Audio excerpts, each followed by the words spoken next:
the world's leading social video platform and community for gamers.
Got a couple straggler donations for Hotline Miami. Anonymous donation for $5, first time donating to GDQ. Glad to do so during Hotline Miami run. Great to see a game I love and terrible at get totally destroyed. Have a great GDQ. And another anonymous $5. Greetings from the Dominican Republic. First time donating. Hotline Miami is my favorite PC game. And looking forward to those Metroid runs. Save the animals. We have $30 from Andrew. As a cancer survivor myself, what you guys are doing here means a lot to me. My battle lasted for my senior year of high school up until I was finished with college. It really was a fight. To anybody out there who is going through cancer right now, believe in yourself and never give up hope. Know that so many people are thinking about you. To those who know somebody who is fighting cancer right now, let that person know that they are here to you. It's little things like that which really helped me. Thanks so much for running this wonderful event. I look forward to it every year. Take care.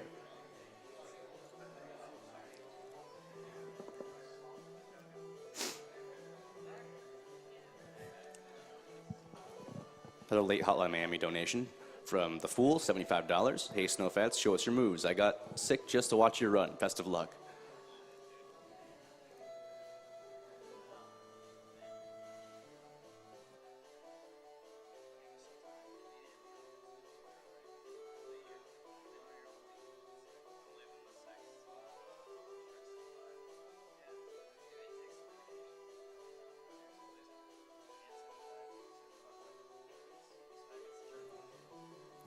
Up next is EG, and we did meet the Hero Core 100% donation war, donation incentive.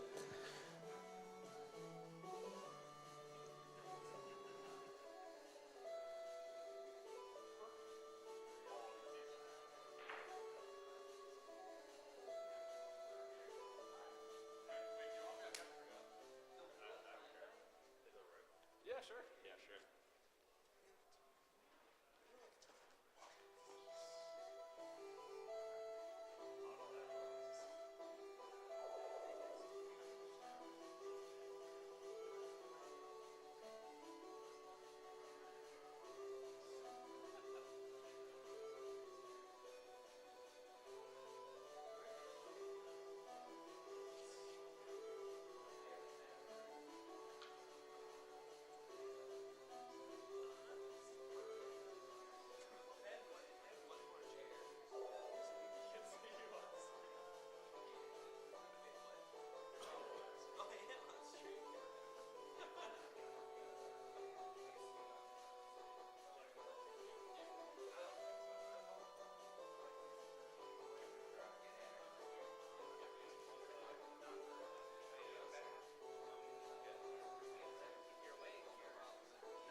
We have a donation of $30 from Dmitry Altakov. Long live GDQ. Shoutouts to Daniel Remar, who developed EG and Hero Core.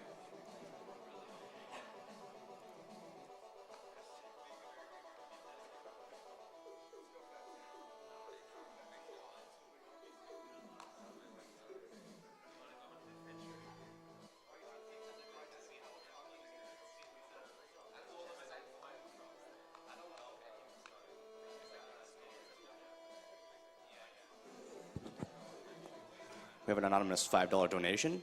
Thank you for a fantastic GDQ event. Kill the animals, obviously. Waiting for Diablo 2.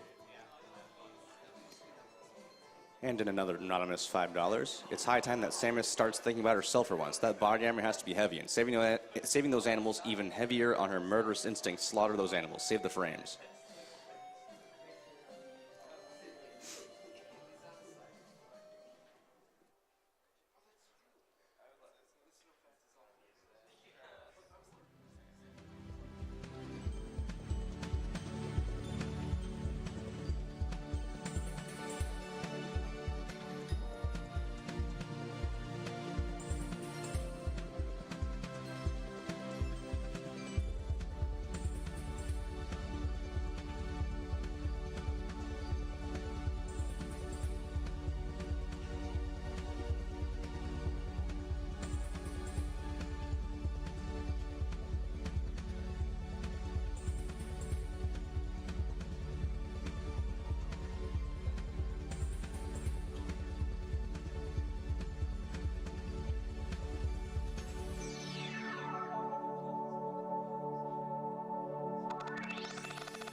Well, we sort out some technical difficulties. I'd like to say that we are Awesome Games Done Quick 2016. We're a live streaming charity marathon for the benefit of Prevent Cancer Foundation.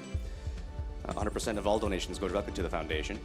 They were funded 30 years ago. Prevent Cancer Foundation is still the only cancer-related organization solely focused on cancer prevention and early detection. This stream is powered by Twitch.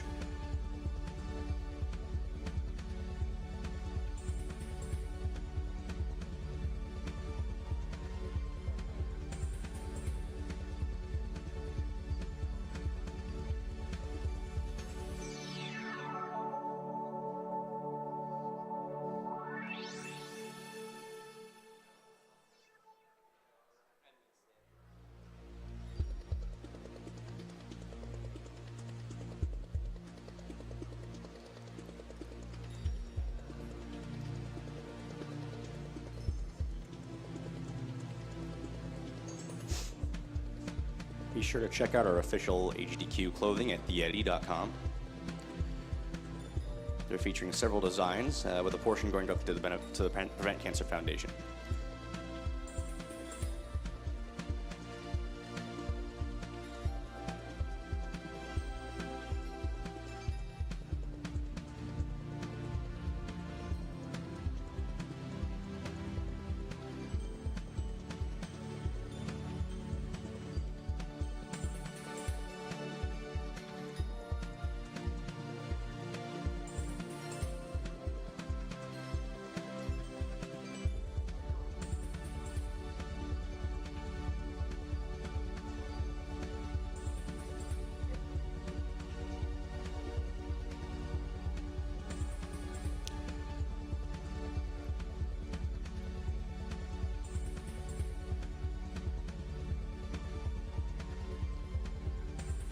Also be sure to check out twitch.tv.pinballjoe.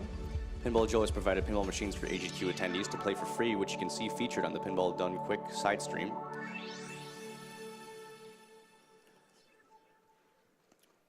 All of his sub dollars will be donated to the Prevent Cancer Foundation, so give him a sub.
Once again, up next, we're going to have EG, and the pacifist run has won the bidding war.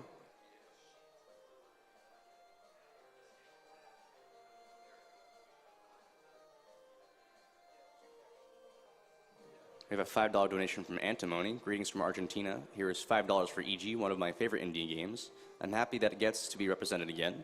I love AGDQ, and I'm thankful that such an event exists. There is no pacifist run in Super Metroid, so put this towards killing those animals.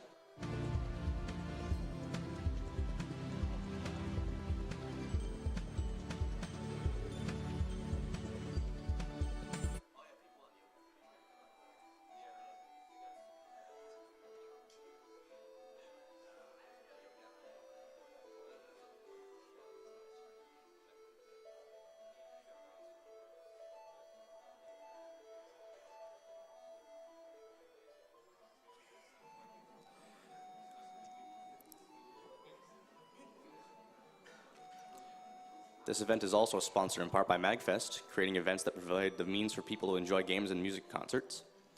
They hold several events a year, and they're providing free play arcade cabinets for HDQ this year.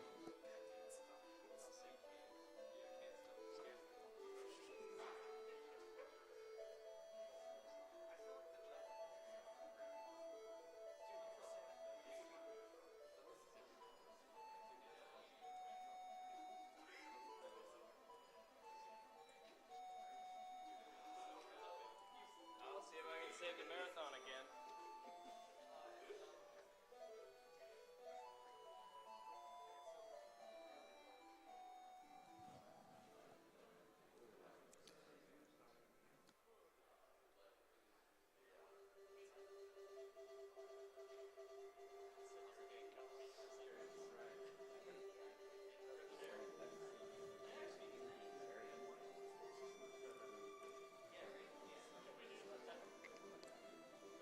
We have $30 from Mickey. EG is a wonderful game, and it's great running a pacifist run. It's for such a good cause. Thank you all runners, organizers, sponsors, and donators.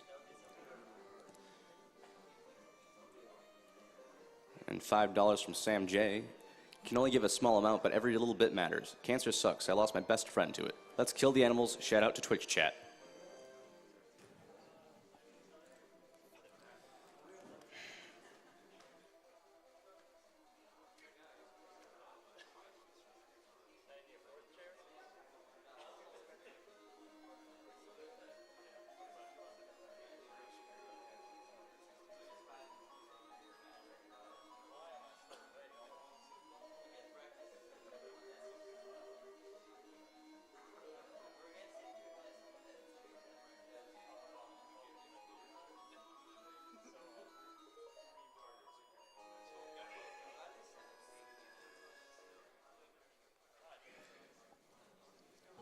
You can go to somethingartistic.net and pick up some Games Done Quick decals and stickers. $2 from every decal sold this week is being donated directly to the Prevent Cancer Foundation.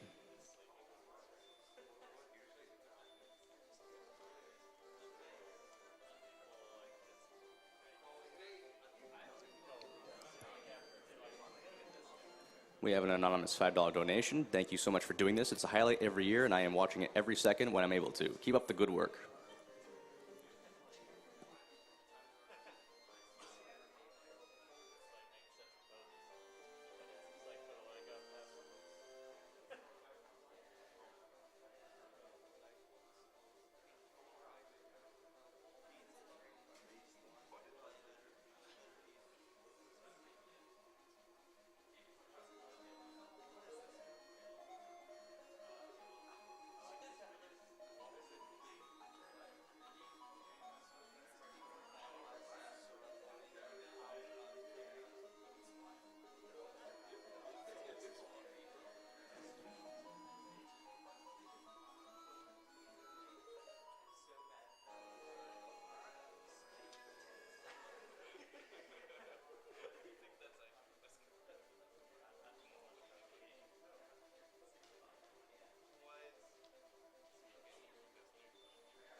Hang in there, viewers out there, while we get a few technical situations sorted out.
Many of our televisions, consoles, and PCs were provided by Worldline Gaming at this event. They're a premier computer and console gaming provider for events across the Midwest since 2005. For more information on booking and upcoming events, check out world9gaming.com.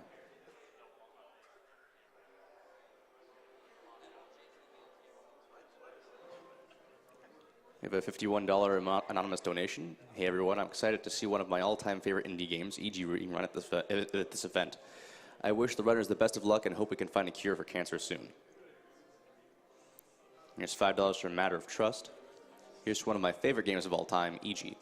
Thank you for including some of Daniel Remar's games in this year's marathon, and keep on rocking.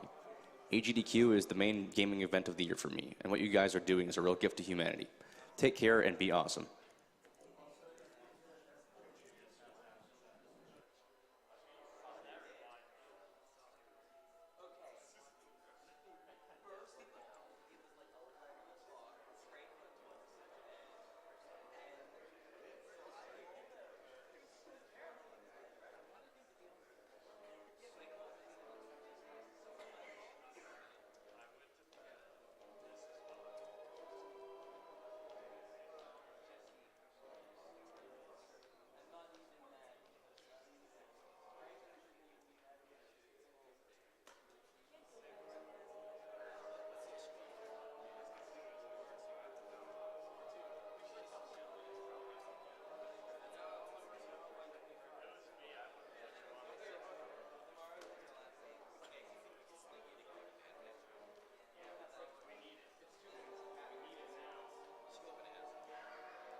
Seems like we may have a solution soon to our technical problems.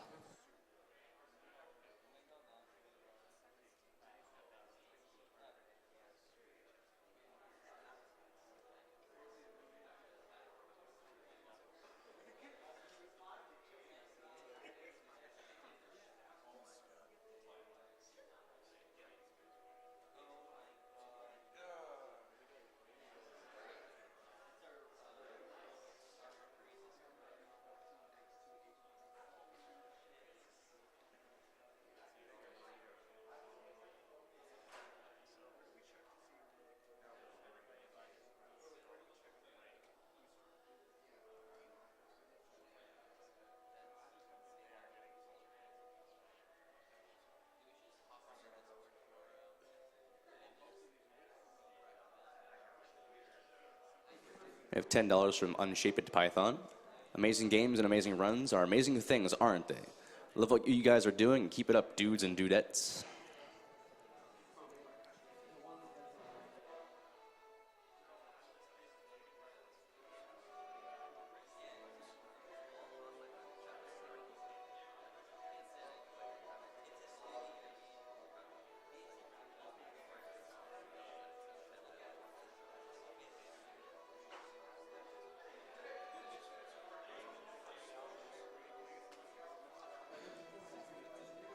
We have $5 from Sacred Bunny. Thank you so much for putting on this event. Cancer runs quite commonly in my family, and I love events like this so that eventually it won't. Thank you for everything.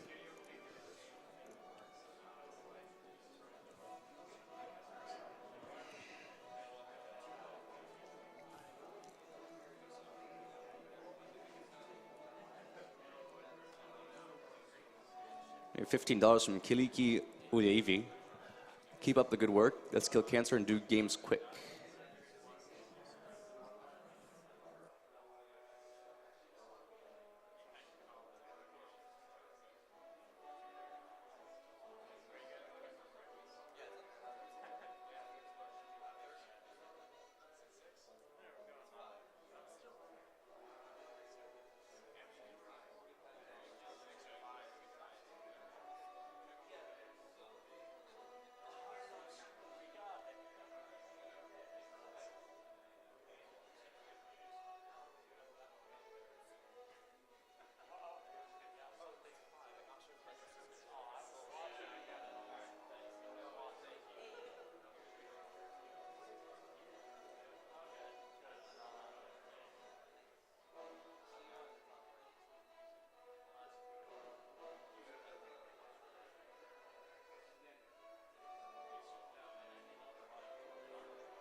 Looks like good news.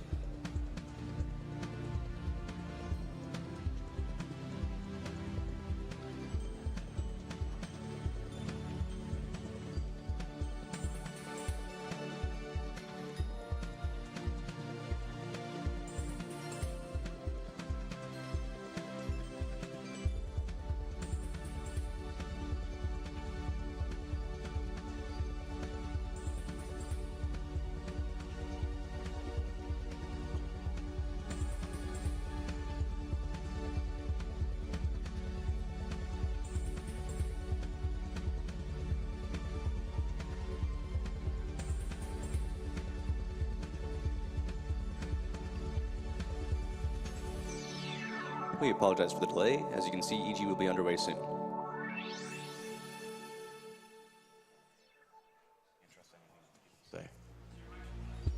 We're live? We're good? Okay. Yeah, I can hear you. I can hear. I can hear me. Good. Can you hear me? I What's like that? that. Can you hear me? Not through my headset. Okay. Can you hear me? Yeah, I can, sadly. All right. That's sad. Sounds Well, good. we need to address that issue. Yeah, wait, who gave you a headset? Who said you could be up here in the first place? I've been here for like. Okay, get rid of the Trump hat. Get rid of the Trump hat, because I don't know how that ended up back here. All right, now we're good. I was talking to the hat, not you. Okay, the tech guys are all like cuddled around the computer looking serious, so I think we're almost there, but not quite there. I can't wait. Well, you did already. So I was waiting, you but I can wait can't a little anymore. bit longer. I don't think 5 minutes is gonna kill you. Caveman's a brave man. He's doing the risky shorts on the GDQ couch. Well, you know, cave and brave rhyme, man. That's really what you need to live for, yeah. That's all I can do. If I count down, we can start a timer and start a speed run? Okay. 3, 2, 1, go.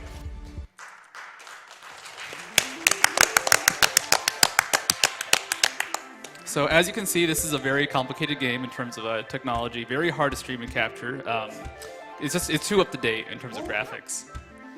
So this is EG. This is a game from Daniel Ramar released in 2008, and like it's absolutely fantastic. It's a freeware game. You can go play it, and like right now you can play it alongside me and try and keep up. But the basis of the game is going to be about lots of choices. Unfortunately for the speedrun, we don't have a whole lot of choice because we got to beat it as quickly as possible. Pacifist won the donation incentive though, so we're not going to be killing anybody, which is a choice you can make for the game. And we're going to have to do a lot of extra work to make sure we actually don't kill anybody. As a safety precaution, I actually have backup saves just in case I accidentally murder someone while like walking around, which can happen. So basic game mechanics, this part of the game's relatively safe, so I don't have to worry about too much death, but I have a health and an armor system. The health is my main stat. Like I care about that a whole lot more than armor. Armor will be kind of whittled down by bullet shots. Health is what actually keeps me alive. So if I lose a full bar of armor, I lose 1 HP. Not a big deal.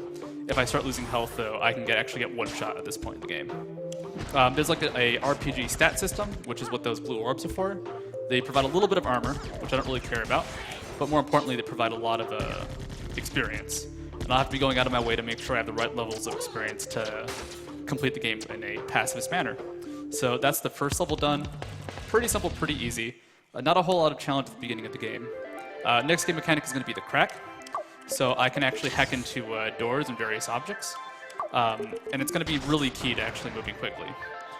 For example, that one chest, and that's actually the only chest we're going to open in the game, had a weapon that will be a melee attack. So I can break open doors without having to waste time kicking, like this. And as a quick thing about getting one shot, those blue soldiers and that red guy on the left that I just passed can fire missiles. Blue soldiers don't do it super often, but those will do 2 damage and I will die immediately. This game doesn't have an easy save system. If I die in a level and I haven't hit a one-time checkpoint, then I'm dead, and I have to restart the level. And Just don't die. I was going to say, I was going to take a second to look at the couch, go ahead and say hi, introduce themselves. Hi, I'm Caveman. Now who's next? I'm Nosraith. I'm Shadex. Have you guys played this game? Yes. Me Nos, too. don't lie. Totally. I've don't lie. played this game. Okay, so I just activated a one-time checkpoint. That's going to be important to moving quickly. I'll do it a few times throughout the run, but dying is sometimes much faster than walking around. That's why I haven't improved my health at all yet. I can still get one shot, specifically by this blue soldier right here, and that red soldier up here. He just punched me, which is actually a-okay, because it's only 1 damage and I don't immediately die. With that death warp done, though, I can get some HP, actually take a shot now. A lot of this game in the early stages is kind of moving quickly. If you can, you want enemies to damage boost you as much as possible, because right now our damage boost options are actually fairly limited. So if this guy is friendly, let's see if he's going to be a good friend to us. Come on. Nope. If enemies are nice, they'll actually give you a nice damage boost and send you along your merry way. The Cry Committee game, I have to move a kind of black square to the bottom right. You can fail it and it can have repercussions, but not for the speedrun. It's not an issue with doors.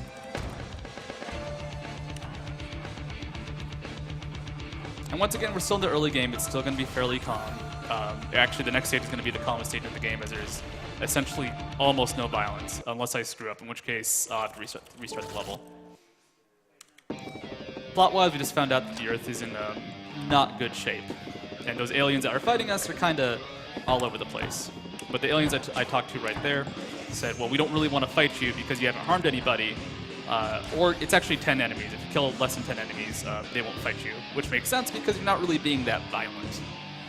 So they're going to let us go along and, pick up experience, get out the area. They just don't want to deal with us or talk to us or see us fight. If we start using weapons near them, they'll actually go aggressive. If I touch them, they'll actually get trigger happy and start attacking me. Which is important because touching a few enemies is actually very likely if I'm not careful. All right, Caveman, as someone who's played the game before, how many times did you beat it? 4 times, I think. 4 times. And why the 4 completions? Well, you gotta beat it on. You gotta kill everyone, and then you gotta not kill everyone, and then you got Ultimortal. It's bad. Yeah, Ultimortal is the hardest difficulty. Let's just say the estimate would be a lot longer if we were running on that. Additionally, this game, people have been comparing it to Undertale for me. I haven't played Undertale because I've just been busy with actually this. So it's kind of that same thing where there's just so many choices that affect pretty much everything. You'll notice there's a different alien type right here. They'll actually attack me. And even though the other guys said they wouldn't, this is a different breed of alien. They use different weapons, they have different functions. And they will do whatever it takes to kill me, and it's usually a little bit scarier than the normal enemies I've been facing so far. The alien types are Tazen, which are the normal guys that I'm about to pass right now, and Kamado. Let's go for the risky strat. There we go.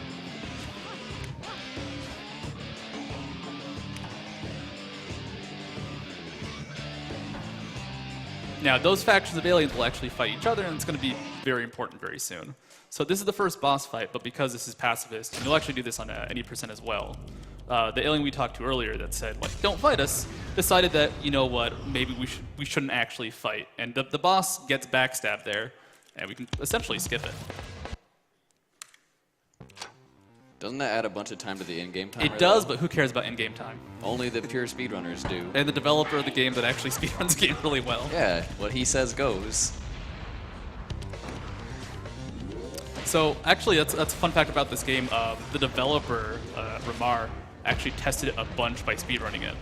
He has a run on Speed Demos Archive. That's actually pretty good. It's a segmented run, so a lot of strats that pop up in there can't be replicated. That's actually, I think, the first time I've gotten blown up this run. And that's kind of a key part of the run, getting blown up and just kind of moving along. There's very few ways to move fast on your own in this game. Sometimes there's this vehicle. The problem with it in Pacifist is it's actually fairly lethal. It would kill those little aliens if I hit them. So most of my speed is going to come from just getting kind of hit in a good position. However, if there's ever something like this where there's a low ceiling, I have to kind of avoid damage boost. When aliens kill fellow aliens, it doesn't matter for my kill total.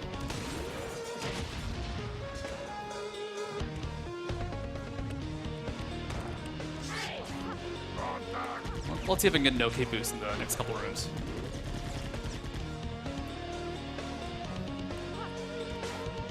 This game also has a lot of randomness to it.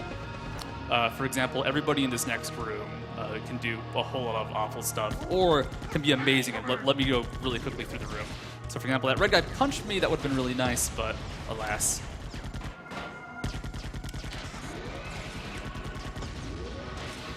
Additionally, there's another guy that I want to aggro as soon as possible.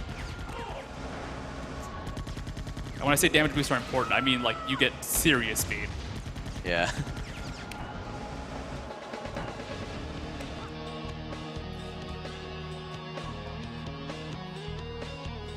We have $50 from Nimnu. Awesome show. Keep up the good work. This is going to be the last single faction level, so this when the game starts to kind of heat up and it becomes a lot harder just to move around normally just because there's a lot of combat going on. If an enemy hits an enemy with a rocket, it just travels through them. Or if an enemy hits an alien of the same faction with a rocket, it travels through them. But what's going to happen next is all of a sudden dodging a rocket on its own won't be enough because chances are there'll be another alien nearby that will absorb the rocket and blow it up on me.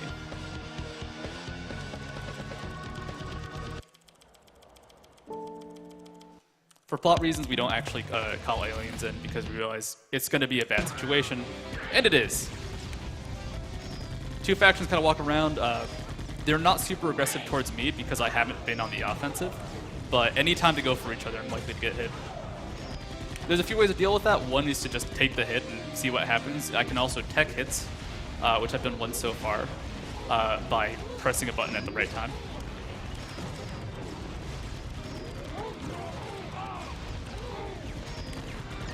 Here, I want to let them fight out a bit and actually just pick up some more experience from the bodies. We need to not die here. Okay. That was a tech. If you press the use key right before getting hit, it saves you from getting knocked down. Obviously bad for damage boost, but good for just moving around when you're trying to avoid a shot. Or you can't avoid a shot.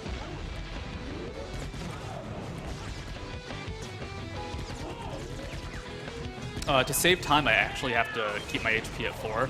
I do have the experience needed to kind of advance and get a bit beefier, but the problem with that is it actually wastes a lot of time for future skips because I'll have to blow myself up once or twice. It's one of those, you know, I can save 10 seconds down the line at the risk of losing 2 minutes, but I'm having a little bit of confidence with myself right now.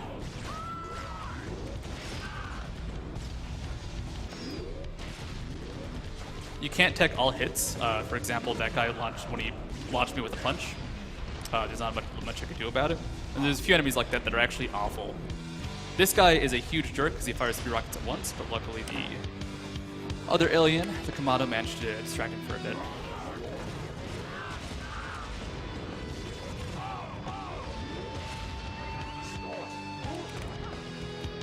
We have $20 from Pingu Diem. Hey guys, thank you for the event and thank you for doing this regularly. I keep enjoying your events and raising money for a good cause through something you love is the best. So, like I said, damage boosts are super important to this game, and now that we have the Devastator, we can do stuff like this. The good old Devastator sends you really far back when you shoot yourself with it. Yeah, it actually knocks you back even if you don't hit yourself, which is sort of a problem because it's one of the highest damage weapons in the game. But at the same time, that's going to be how I deal with a lot of bosses. How much strength do you need to not have that happen? 10. You need to max out your strength stat to not get knocked down by the weapon. What a good weapon. And my strength will actually stay at 1 for the rest of the run. Oops. Cracking is kind of interesting because a lot of it is recognizing the pattern, and then once you kind of have it sorted out, you can gain some speed. It's very easy to just try and like zoom through it at first and just mash kind of buttons with hope, but they get fairly long fairly quickly.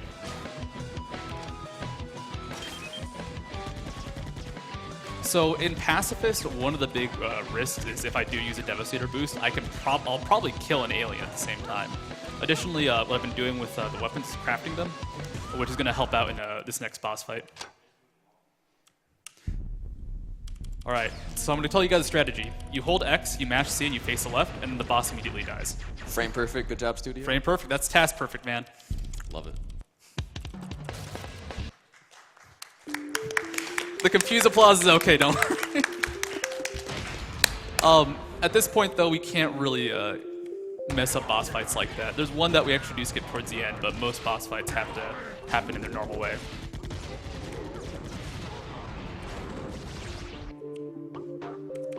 So that boss was actually a normal enemy now. Not the same person, but general theme is going to be these assassin guys, and that's why I don't mind skipping that boss so much, because he still shows up in a sense. For example, he can show up right underneath you and dunk you like that. He can fire lasers. The assassins are actually pretty dangerous, but they're limited in where they can go. They're also incredibly hard to kill, and do pose a risk of essentially ending my life in a couple levels. It's not super likely, but if I mess up, it will happen. That big laser that alien had just fired actually is what's going to do it. Okay, I need to make sure I don't die. Okay. And now I need to make sure I die. So that death warp saves a ton of time. That's why I was still at 4 HP. Because you're probably not going to take a reliable 3 points of damage unless you waste time. But at the same time, it's terrifying because if you die there, you have to go back to the death warp point. I can finally get a bit more HP. Those lasers deal 3 damage and leave me at the brink of death. It's very scary.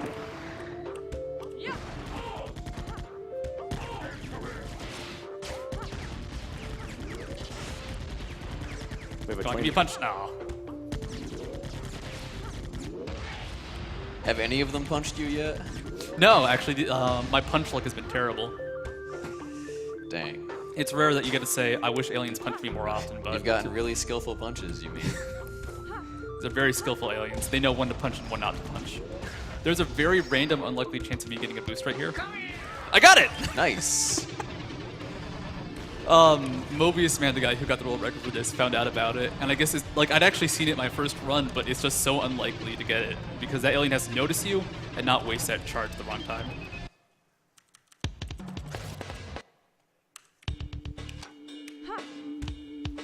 So I've crafted some weapons. I'm gonna use them. I'm not gonna use the nuke much. That's what I use to kill that one boss instantly. I will be using the spread rockets pretty consistently throughout the run. There's a few kind of weak. Yeah, I was actually worried there's an enemy that normally snipes me there. There's a few weak doors and weak walls that we could use rockets on to break through. It'll save a bit of time, but it's not hugely important for most of the game. There's this guy right here. He's kind of awful. Those kind of long animal-like aliens will knock you to the ground. You can't tech it, and it's pretty annoying to deal with.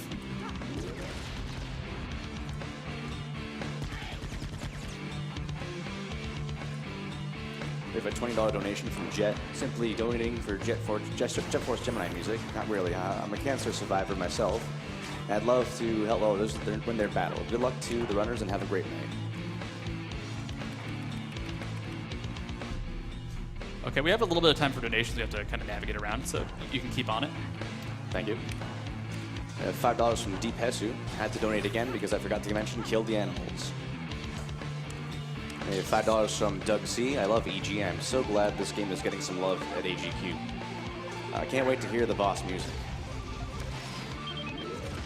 And we have a $10 donation from Marcel. Thank you so much for this big event. Watched it since AGDQ 2013 and love every second of it. Kill cancer, kill the animals, and save lives and the frames. I am the saddest person right now. The alien walked just into range to stop the boost. Luckily, I can boost my way back.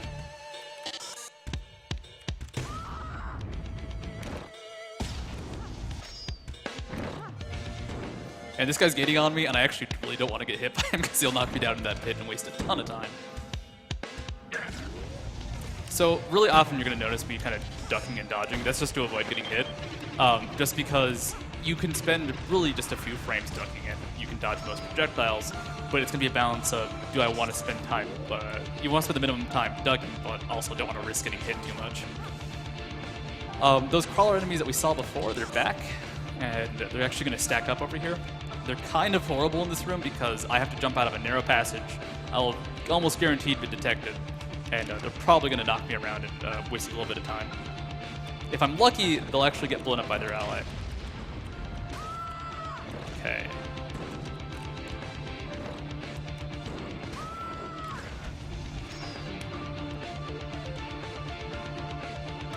That actually worked out really well because they managed to knock themselves down and just jump away from me. Went for a boost. If I was a little bit lower, it would have been okay.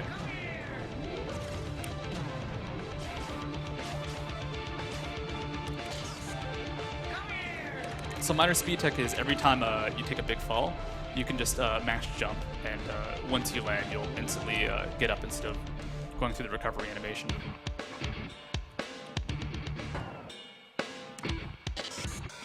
Also, some dialogue can be skipped by pressing escape, some dialogue can't. It'll vary. Usually it's kind of end of level dialogue can't be skipped like that.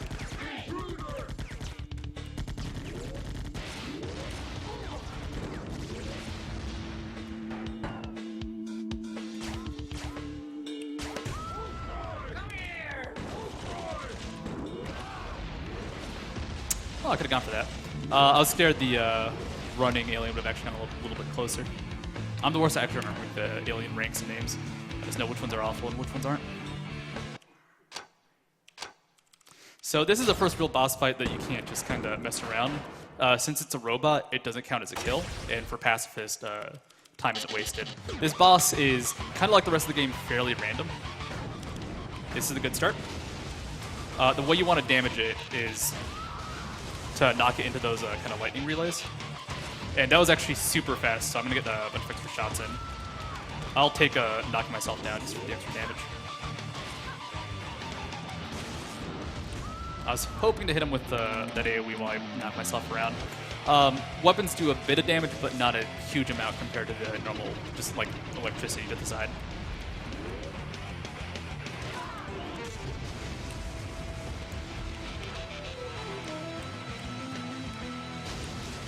And boss down. Dude, that was a pretty good Proxima fight. Yeah, that was actually fairly clean for how terrible it can go.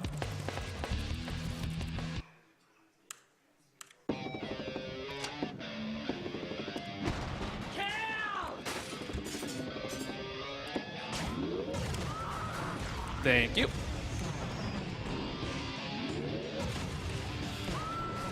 Not quite.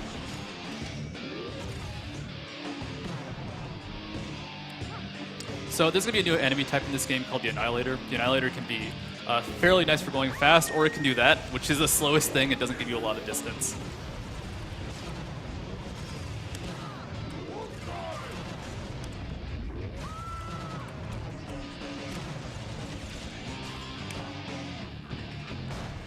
So this is actually one of the, I'd say, most surprising parts in the game. It actually kind of has a cave story feeling where you do something kind of obscure to save a character.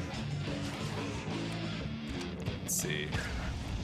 There's a trap mine up here, and what they tell you is, yeah, if you pick up this mine, you can use it on teleporters.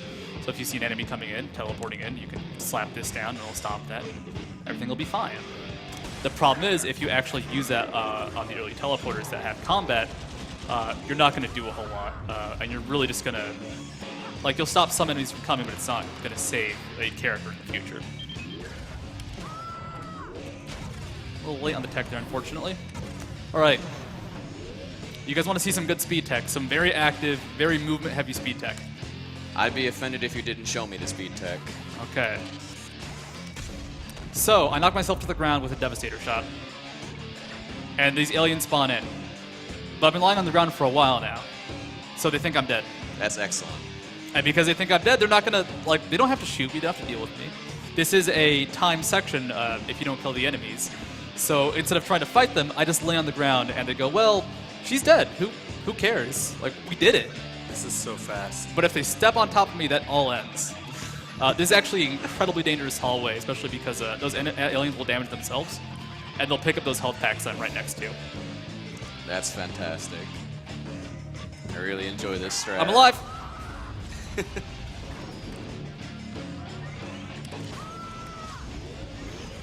And I'm out of there.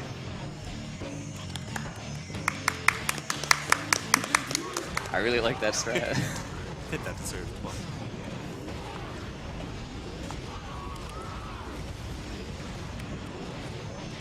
We have $10 from Wolfchild. So glad to be watching an EG run right now. One of my all-time favorite indie games. PS, Save the Animals. Yeah, EG is like this game is so fun casually because you really can do so much. Not a lot of the plots being shown off here, which means like when you actually play it, you're not gonna know how to do a whole lot. You'll know how to save one of your characters. That's about to be spoiled, but you need it for the pacifist run. So Annihilators are kind of awful, but you can just sort of avoid them, and usually they're nice enough not to cause too much trouble. Like earlier today I was practicing, and there's actually a Devastator skip you can do there, but if you do that, you don't get to do this, and your brother dies. And as your brother dies, you shoot an alien. But that trap might have picked up way back when, use it there instead of on the spawning teleporters, and I can save a character and prevent a kill. So these guys are actually strong enough, any Kamado, to survive a hit from the speeder. So that's why I'm actually able to use it. That one guy fell down a level, which might be really good or really bad. That guy was actually really awesome, which is cool. But this little alien guy, I can't really do much to deal with him, besides get lucky like that.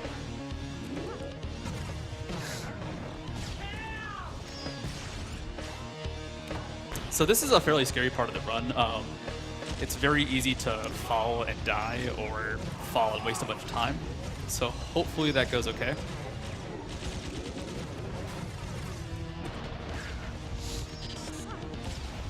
I have to hit 4 different locks in fairly different locations. And what's going to be scary about it is the upper level. If I fall down, I'm sent down to the lower level. There's an Annihilator, there's a ton of damage to take, and there's tons of enemies to knock me down.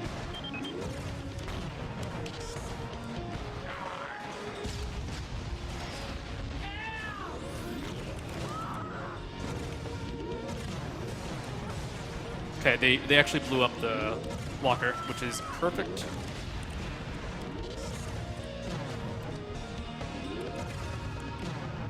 Annihilator's looking at me, and he's going to notice me.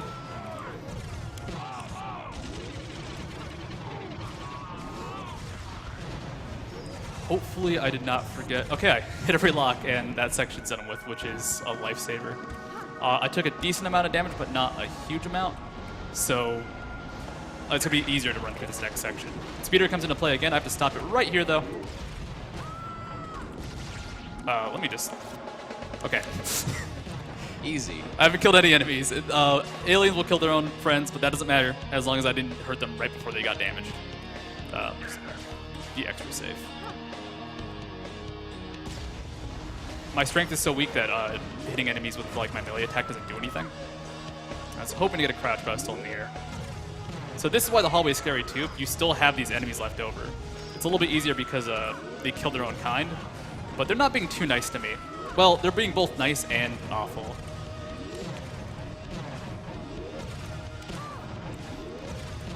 Okay.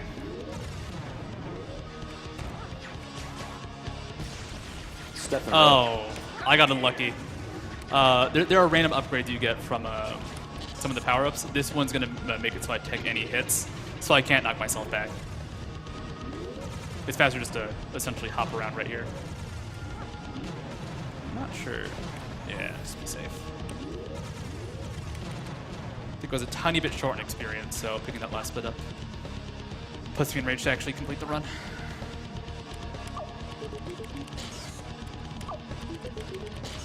Stephen Rowe with a $50 donation says, "You're doing great work, guys. Love what you're doing." Yeah, this is actually kind of out of the way. This is for the pacifist run. You have to go down this passage, so we have a couple minutes for donations. Like a minute.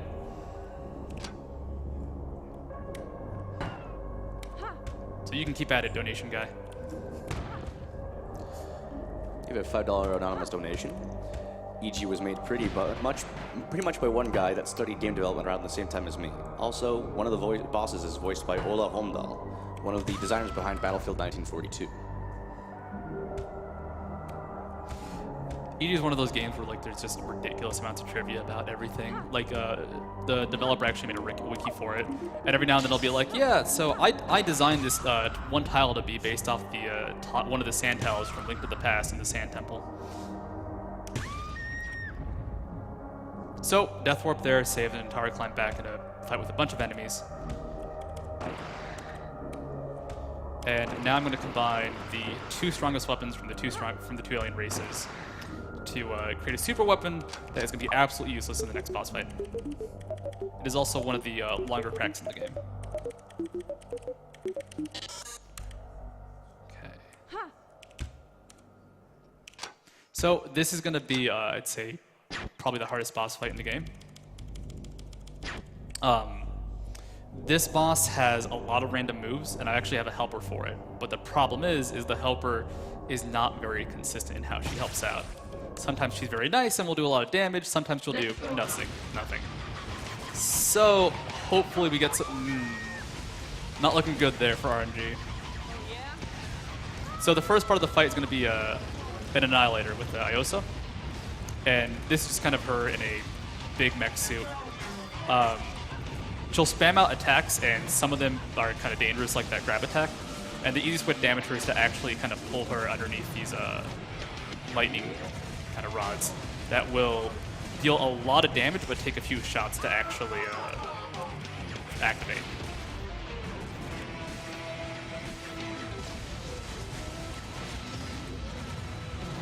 The fast way to do that is kind of hop between the two. I'm being a little bit safer by trying to make sure I stay high on HP. Most of her attacks will do 3 or 2 damage, so it's pretty easy for me to get comboed down, actually. Most of the attacks that matter are hard to hit her with when she is, like, right next to me.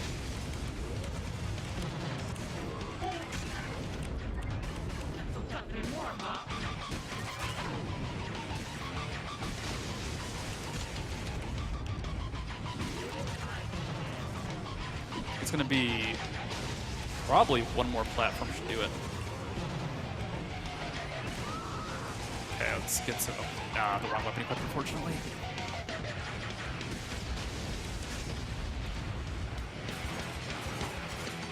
Okay, this is phase 2 of the fight. I have to dodge an attack, and by that I mean I have to get lucky. I got lucky.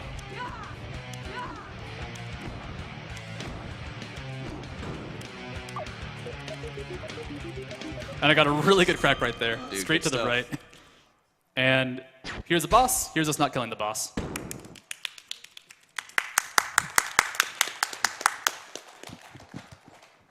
Good job not killing her.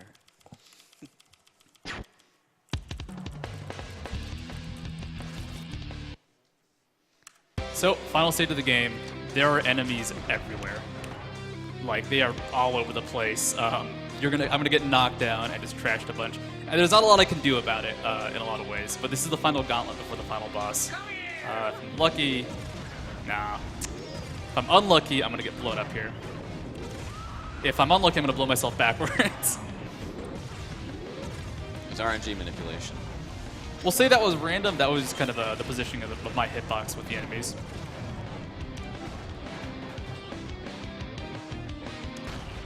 So there is a boss fight we're going to skip. There's a big generator we have to destroy to get to the final boss and actually fight him, one-on-one, save what little there is left of Earth. But if we just destroy the generator from over here, we can avoid a big old boss fight. And that was the generator being destroyed. You shoot it off screen, you don't even have to see it. And your character's just like, wow, that worked, cool. Destroyed something pretty important right there. But this just takes us to the rest of the gauntlet. The rest of the gauntlet's pretty brutal. Like, the game pretty explicitly gives you a bunch of weapons to stock up on. A little bit slow on that attack, so I got knocked back. And because I'm going for pacifist, since I can't kill anybody in this section, I have to avoid everything on the way down. If not, you would just crack a few doors and kill enemies before the doors. But you can't crack them quickly enough without getting knocked down. Experience is pretty irrelevant at this point. It'd be nice to level up, but it's not hugely important.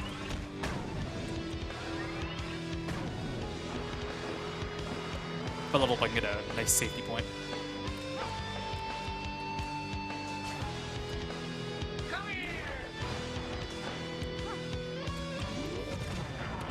Hey, Walker didn't see me.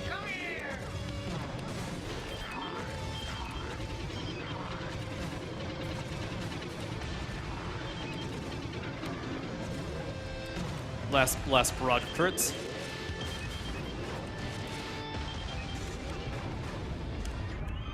And that just puts us right before the final boss.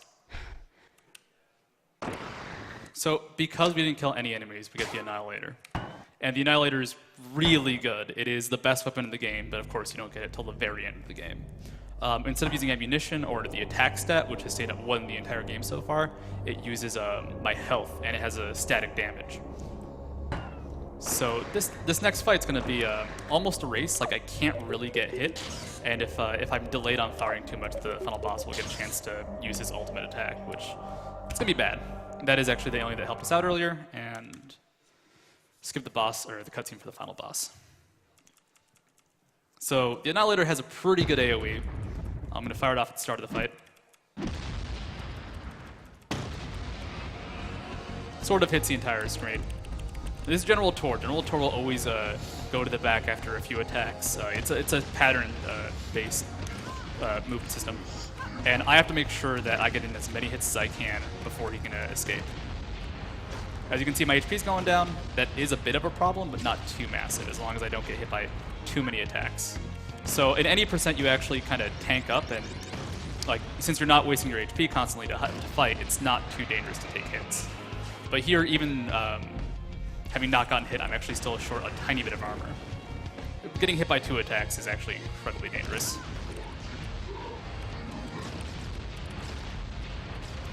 Thought I was going to get hit there and actually try to attack. Ah, bad hit. If I get hit with a weapon cooling down, it's not too bad. Getting hit with a weapon still available to fire, though, is definitely a problem. Okay, get ready on time once General Tor dies. Be the time to call it.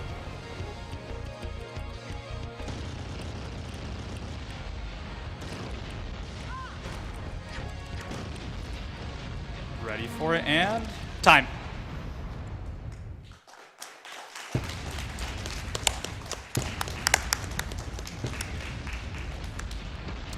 I PB'd by 6 seconds. Nice. Wow. Let's get another round of applause. A secondary round of applause for those 6 seconds. Yeah, so... Now think, what if you got punched those couple times? How Well, fast could that have been? That could have saved like another 8 seconds, man. And there was that one time where I checked to make sure I hadn't killed an enemy. Yeah. That was like 2 seconds wasted right there. So we can pretty much say it was like a 340, right? Basically, yeah. I would say it. I'll say it right now. It was a 340. Wait, 3440. Sure. I already said it. No, 340. Congrats. All right, cool. I just saved like 30 minutes in the world record. So, final, lot of plot, final good song, but stat screen. Innocent, 0 people killed. And that's pretty much it for EG. I guess shoutouts to Mobius Man, Daniel Ramar, Woofer ZFG, and Virtual Boy Ness, members of the community, and also the guy that made the game. Probably had a pretty important part in the speedrun. But yeah, that's it.